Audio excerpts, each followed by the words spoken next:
Meet Florencio Roque Fernandez, the vampire from Tucumán. Born in Argentina, he faced a troubled childhood and battled mental illness. He was convinced he was a vampire, and his disturbing obsession with blood led to unspeakable horrors. Abandoned and left to roam the streets, his mental health deteriorated. Seeking refuge in a cave, he struck fear into the hearts of the charming village of Monteros, preying on unsuspecting victims. Join us as we unravel the bone-chilling story of this real-life vampire. He was a tormented soul, or something more sinister. Subscribe now for more eerie mysteries and haunting tales. Florencio Fernandez, a person born in Monteros, Tucumán, Argentina, on July 15, 1935, faced health challenges from a young age. His parents, Maria and Javier Fernandez, also faced difficulties, were unable to offer sufficient care for their son. Florencio's turbulent upbringing significantly contributed to his challenging circumstances. Growing up, Florencio displayed signs of a mental disorder, like schizophrenia, which led to delusions and vivid hallucinations. These haunting visions convinced him that he was a vampire, an identity he firmly believed in, making his condition even more complex and troubling. Additionally, he had an unusual and disturbing attraction to blood, which further heightened his psychological struggles. Sadly, Florencio's family life took a tragic turn when he was abandoned by his parents at a tender age. Left to fend for himself, he sought shelter in the unforgiving streets of San Miguel. His days were spent living in destitution, devoid of the warmth and support that a nurturing family should provide. As the years passed, his mental health deteriorated and his condition worsened. Eventually, he found refuge in a secluded cave near the community, which served as his makeshift dwelling. This dark and isolated setting offered him a sense of safety, as he suffered from photophobia, an extreme sensitivity to light that intensified his torment.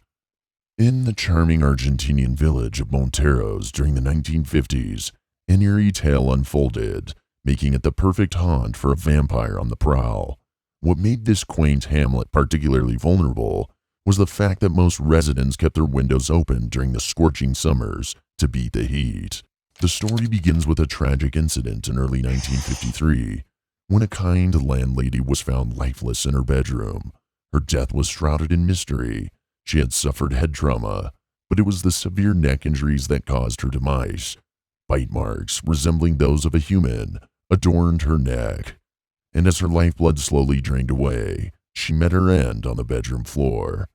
The heartless vampire cared not for the life he took. All he craved was the sweet crimson fluid that surged into him, granting him stolen life and vitality.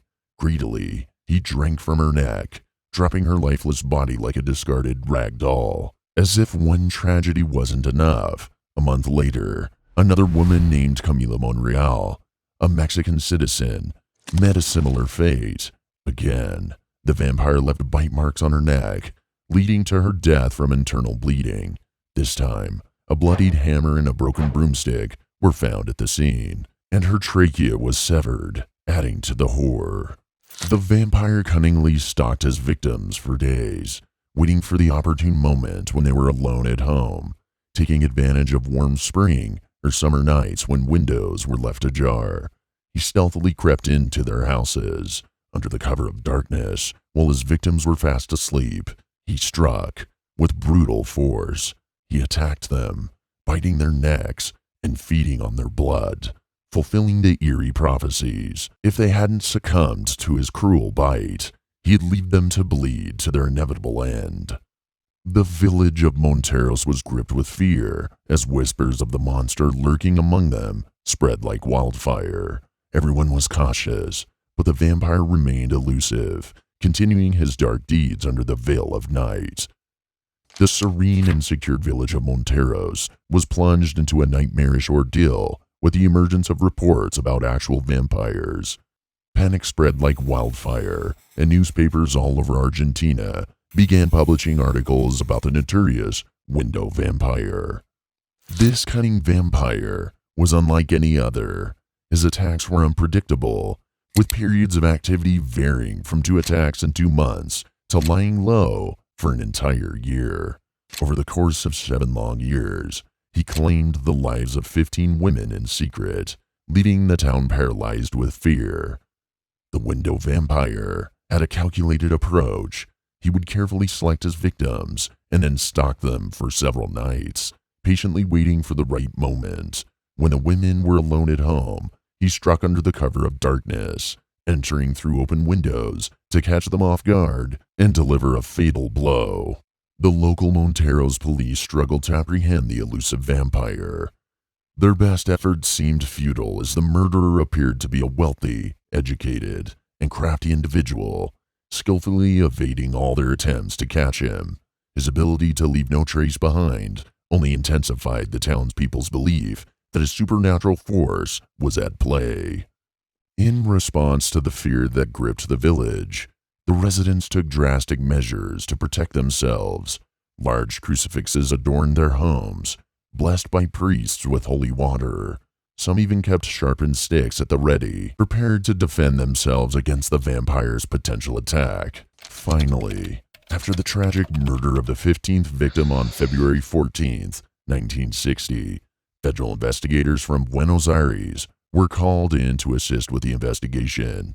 Upon mapping out the attacks, they made a chilling discovery. All the incidents occurred close to an abandoned region on the outskirts of town. Armed with this crucial information, the police embarked on a search operation, leading them to an unexpected find: a young man living in a cave. The man appeared to be in a precarious physical state and retreated deeper into the darkness when the officers attempted to bring him out into the sunlight. The man, Florencio Fernandez, was revealed to be the elusive window vampire. During the day, he remained in a coma-like sleep, only to rise in the black cloak of Dracula at night, prowling the village and spreading terror. In a twist of events, Fernandez was taken into custody on February 14, 1960, when he was 25 years old. However, his arrest raised concerns about his well-being. Following an evaluation, doctors diagnosed him with schizophrenia. The experts also observed that he had disturbing illusions of being a vampire, which added to the complexity of his condition. Schizophrenia is a disorder that the Mayo Clinic classifies as involving delusions, hallucinations, disrupted thought processes or speech patterns, abnormal movements, and other adverse symptoms that affect functioning. It's truly unfortunate that Fernandez displayed all these indicators, but didn't receive support for his illness until after he committed such terrible acts. One interesting aspect of his condition was his fear of light, also known as photophobia. The sun became a source of terror for him because of this condition, which might have contributed to his preference for a secluded lifestyle. Because of his illness, Fernandez was considered unfit to go through a trial for his murders. Instead, he was committed to an institution for the rest of his life. Years later, he passed away from natural causes. What is truly unsettling about Florencio Roque Fernandez is that his inclination towards murder began at an early age. His first victim fell victim to him when he was 17 years old, and since then, violence and darkness have tainted his existence. His case serves as a reminder of the outcomes that occur when mental illness remains untreated. It also serves as a tale to encourage addressing and supporting individuals who may be grappling with conditions before irreparable damage is done to their lives and the lives of others. As we reach the end of our bone-chilling journey into the life of Florencio Roque Fernandez, the infamous vampire from Tucumán, we're left with haunting questions.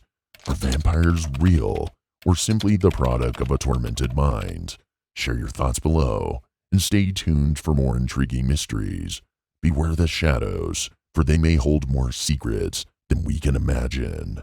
Subscribe now to stay updated on more chilling tales and intriguing mysteries.